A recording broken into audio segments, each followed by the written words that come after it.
Ma'am, box section torsion में strong क्यों होता है? Very good question.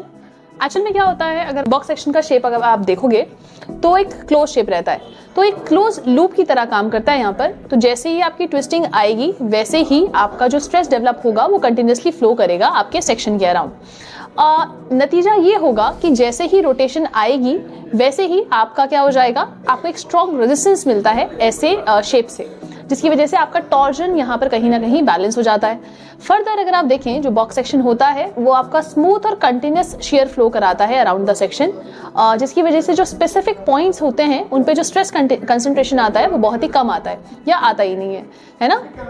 तो आप कह सकते हैं कि जो डिफॉर्मेशन होगी यहाँ पर वो कम हो जाएगी और स्ट्रेंथ होगी वो बढ़ जाएगी। लेकिन इसी के वाइस वर्सा अगर आप देखें किसी ओपन सेक्शन में, जैसे मान लीजिए आप आई बीम से के साथ डील कर रहे हैं, तो ओपन सेक्शन पे जब भी ट्विस्टिंग आएगी तो ये सेक्शंस वॉक कर जाते हैं, जिसकी वजह से इसीलिए इनको कहा जाता है कि ये टॉर्जन में कंपैरेटिवली वीक होते हैं सारे ओपन सेक्शंस मेजरली।